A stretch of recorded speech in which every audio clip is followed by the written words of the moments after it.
Alrighty. I am your host, Peter Liffers. Tonight's trivia for Berkshire Museum Family Trivia is it's the history of food, focusing on that upcoming Thanksgiving holiday and all of the various foods that are involved in it. So we have some food myths, some food questions. At the end of this, you will think, oh my God, I've had too much to think about food. So we're going to kick it off with our very first question of the night.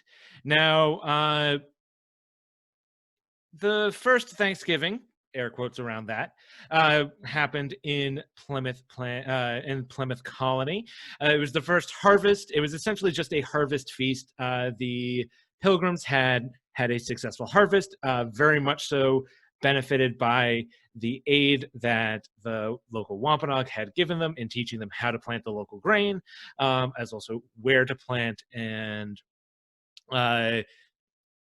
helping them sort of with their fishing and their hunting. So they, upon this first harvest, had basically what everyone in England did, a little bit of a harvest feast. They fired off a lot of guns. This drew the attention of their native allies, who were concerned that something might be wrong. So they came over, found that the Pilgrims were having a big old party, and then decided to join them, eventually going out hunting and adding venison. Oh shoot, I gave away one of my answers. Adding food to the feast as well. My question for you guys, and I've already given you one of the given away partly with my desire to talk, is what food was not present at that first Thanksgiving? So what food was not present at that first Thanksgiving? Was it lobster, clams, ham, venison, or turkey? What was not on the table for that very first Thanksgiving? So it's a harvest celebration. They're celebrating all the food that they've been able to get in the New World. It is still very early on, so they are mostly relying on what they have been able to find in the area. So we'll give you a few more seconds on those guesses. All right, and we're going to wrap it up there. Yeah, lobster was the top guess. However, the answer is ham. Now, the reason they didn't have any ham, there were no pigs yet. Well, they had pigs, but they had not yet come of age to kill. They were still too young and too small for them to eat, and they wanted to increase the population size before they started eating their pork. So they were relying entirely on foods that they could find in the local area: lobsters and clams from the ocean, venison and turkey from the woods. Records of that dinner also say that there were great many waterfowl. So they're eating ducks, geese, and maybe even swans at that time.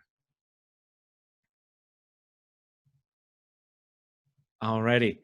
Our next one, we're going to go over to a Thanksgiving food myth. Now, a great many people often experience this after a huge Turkey Day dinner. You eat all that turkey, and then next thing you know, you find yourself in need of a nap. And my question for you is a pretty basic one. Turkey makes you sleepy. True or false? Does turkey making you sleepy? It makes you sleepy. Is that a true statement, or is that just a myth that has been passed down through the years? There are, of course, many foods that can put you to sleep and many that do wake you up. And we're going to wrap up our voting there.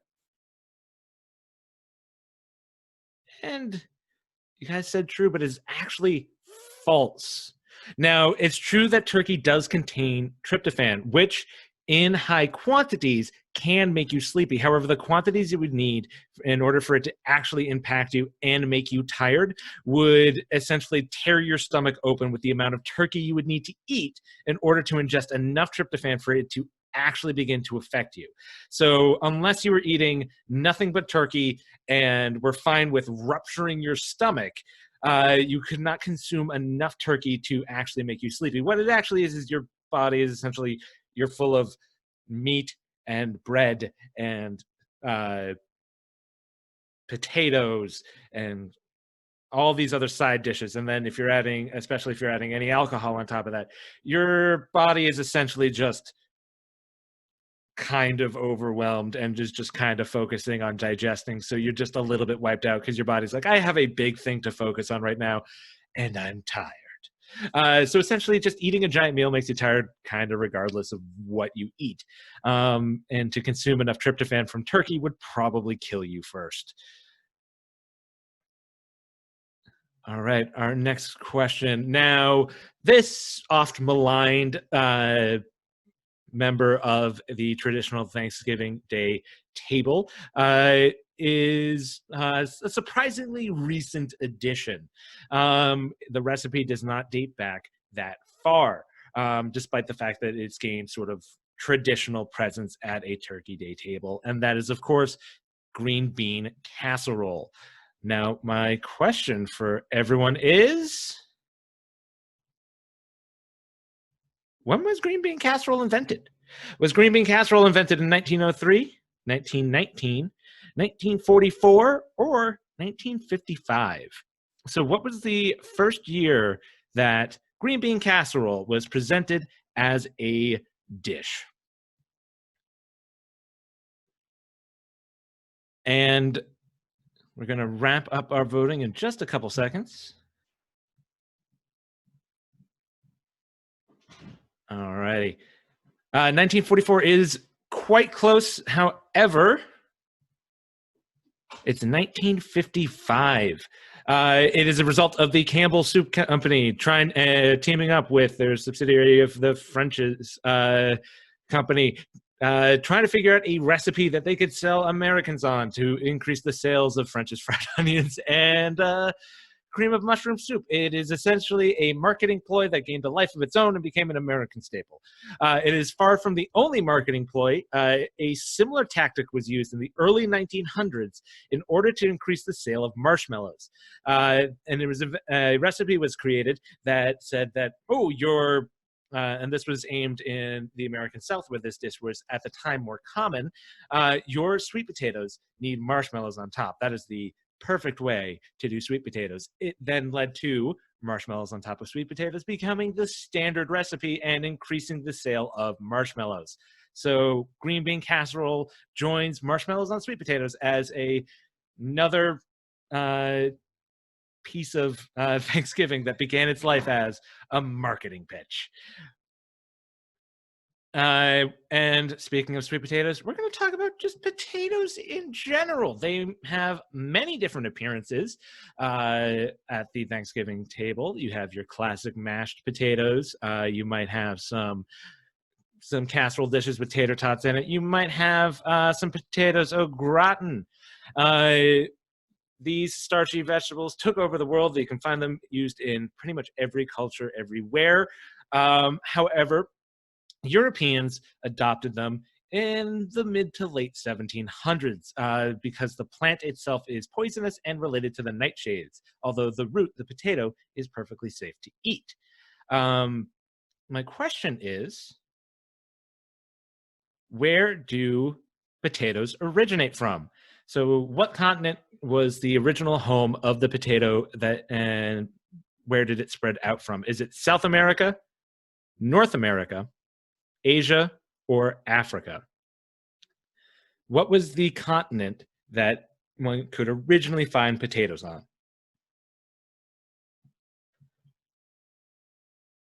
All right, we're going to wrap up our voting in just a couple seconds. All righty. South America was the leader of our guesses there, and you guys are 100% correct. So potatoes are some of the major foods that made its way in sort of that, then the Columbian Exchange. So potatoes, tomatoes, bell peppers, all peppers, they all originate in the Americas. However, when the Pilgrims arrived in 1620 in Massachusetts, the natives there did not have the potato. While that was still constrained to South America, Europeans had brought samples back to Europe. However, they treated it as a scientific curiosity. There was a man in the 1700s in England who was experimenting with potatoes because they found them to be quite strange. And so it was Europeans who wound up introducing this American vegetable to North America. So it made its way from Peru to Spain, up through France into England, and then from England back into New England. So that is the route the potato took before it became a commonly grown foodstuff here in New England. All right. Here we have some World War II GIs chowing down on their Thanksgiving dinner. And now another common practice around Thanksgiving is prepping yourself for the giant meal in which you're about to undertake. For some folks, that means doing a turkey trot and trying to get a little bit of a run in, feeling that, if you offset the calories early, it's totally going to make up for whatever you're going to eat later. Other people have the strategy that skip breakfast, skip lunch, and then you'll have more room for dinner. So my question, pretty basic. Skipping breakfast makes more room for dinner. Is that true or false? Does skipping breakfast actually make more room for dinner? Other tactics include, drinking a lot of water. So, your stomach expands, but it goes out of your system quickly. And others are just, buy loose pants, something that stretches, just give in. All right, we're going to end our polling there. And you guys are 100% correct. That statement is false. You would need to eat for days and days and days of large quantities in order to actually expand your stomach to any significant size. If you try eating Thanksgiving dinner on an empty stomach, all it's going to do is make you hungry, likely to eat even more as you're kind of, wanting to sate that hunger, which then winds up making you feel even more sick because you are not eating a reasonable amount that your body can hold at one time. So you just wind up overeating and become miserable. So if you want is pacing yourself, smaller portions, don't let your eyes be bigger than your stomach is really the only advice for making sure that you get to taste everything at Thanksgiving. Maybe skinnier pieces of pie and maybe spread it out a little bit more. And that's your best bet. And speaking of pie, apple pies are an English mainstay. Obviously, they originate in England and were brought by English colonists to become a staple here in America as well. Now, while these pies were undoubtedly created for years and years before they were ever written down, the first recorded recipe of a apple pie in English appears in the 1300s. Now, this first recorded recipe for apple pie includes raisins, figs, pears, and this spice. So my question for you is, which spice did they add? Was it cumin, black peppercorn, saffron, or cloves? Now, recipes at this period were pretty much exclusively written for royal kitchens. So if you're trying to and my hint for you is, what would you think would be the most prestigious for your royal kitchen in the 1300s? So the real best bet with these is you're trying to show off, so you're adding basically show off spices. So which of these spices do you think would make the biggest splash in the 1300s with your guests?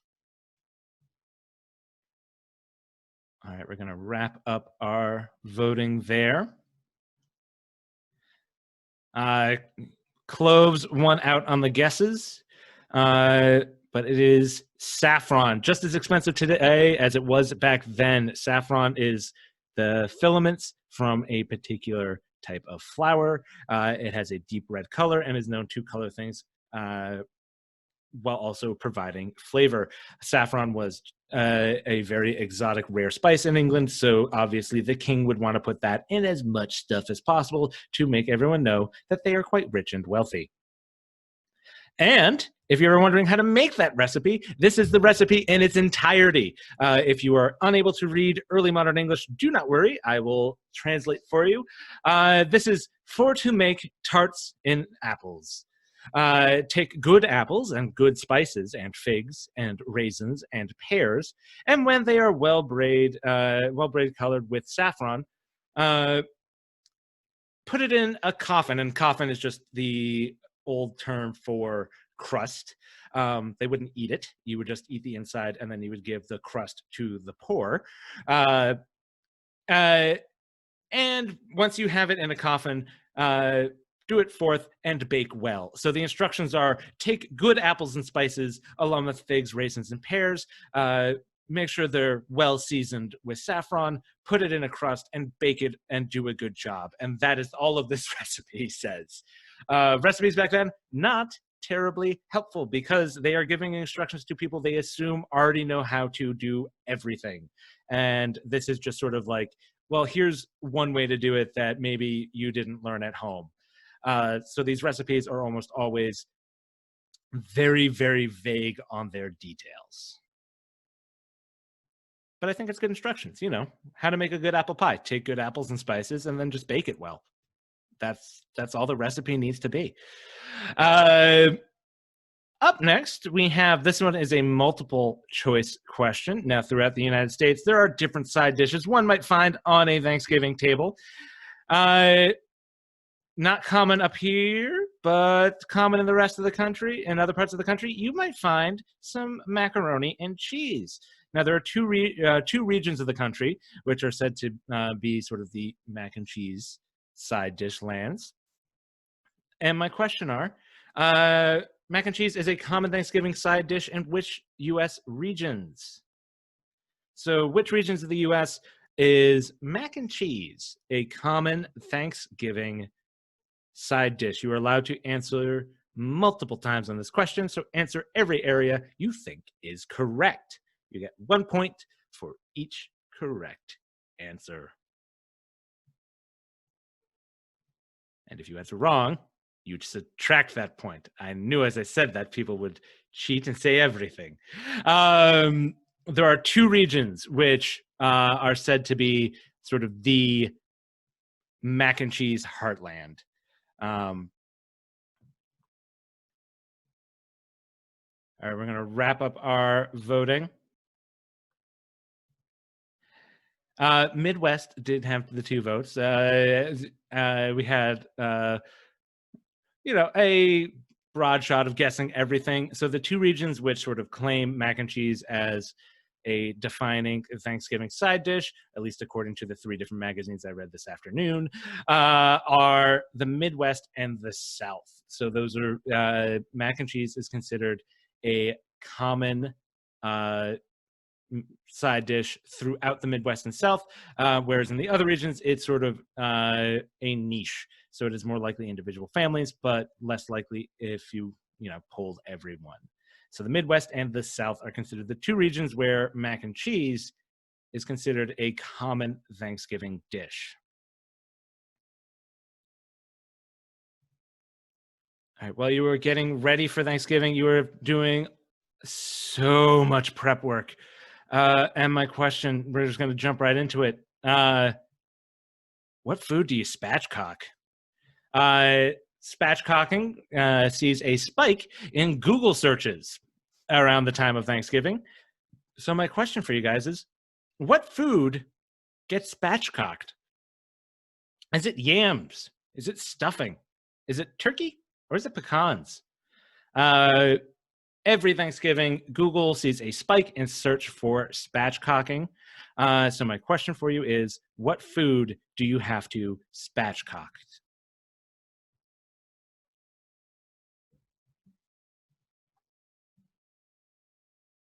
All right, all votes are in.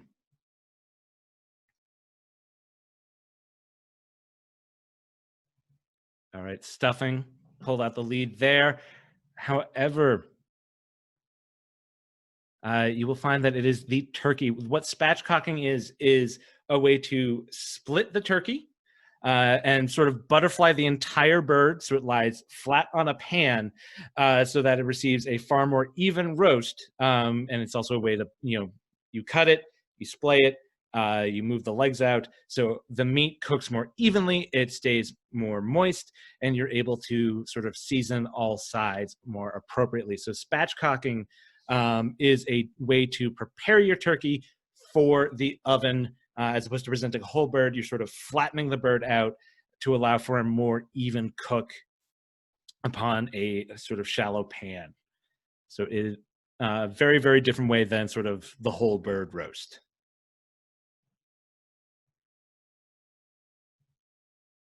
Of course, it wouldn't be Thanksgiving without these bitter red berries. Here, being you see them getting flooded in their bog. They will soon be floated to the top and collected. These are, of course, cranberries, very native to New England and North America. Found in all of the marshy bogs in the wild, and of course in the cranberry bogs as they are commercially farmed. Now, cranberry sauce was invented ages ago and has gone through many iterations. The modern one involves a lot more sugar than what would have been originally. And entrepreneurs realized that people didn't always have access to cranberries. The season you could get them was pretty short. However, if you canned them, they held up pretty well. My question for you is, what year did the first can of jellied cranberry sauce appear on store shelves? Now, cranberry sauce appeared in cans as sort of the whole berry loose set. I'm talking about the retains the shape of the can cranberry sauce, that towering log that you present on Thanksgiving with the ridges, and it is fully intact. So when did that towering solid can of cranberry sauce first appear on store shelves? Was it 1888, 1916, 1941, or 1962? How long has America been eating a perfectly preserved shape of a can that tastes like cranberries?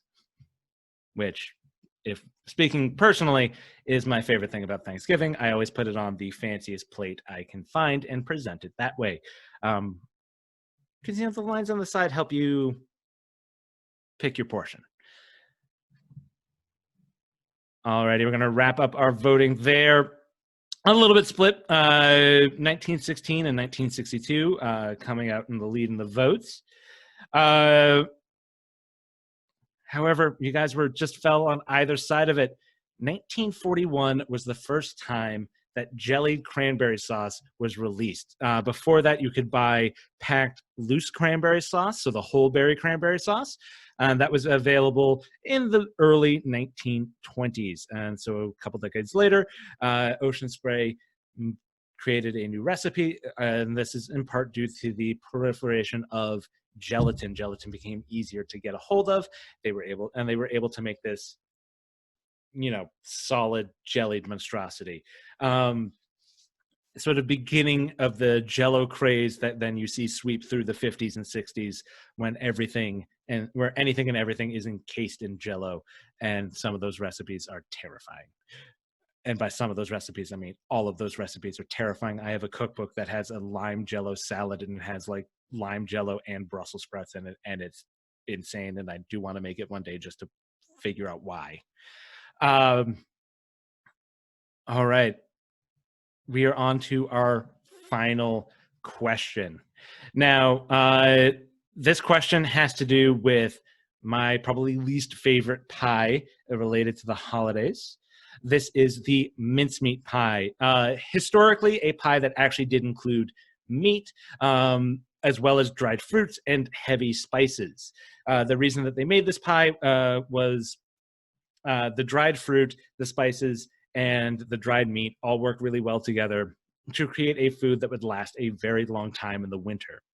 So it is making a pie out of your different preserved elements in order to have food that will last a few months. It also then became associated with the Christmas holiday in England and began to be seen as the Christmas pie. However, Puritans did not like that. And with the rise of Cromwell and the eventual banishment of Christmas in both England and New England, mincemeat pie sort of fell out of favor for a little while. But in this craze to remove the sense of Christmas, I have a question for you. It is 1659 in Boston. Is it even legal to eat a mincemeat pie? Yes, it is legal. No, it is not. Yes, except during the holidays. Or yes, except when that mincemeat pie contains beef. So, did Boston ever pass a law banning mincemeat pies? It's in the 1600s. So it's 1659. Is it legal for you to eat a mincemeat pie?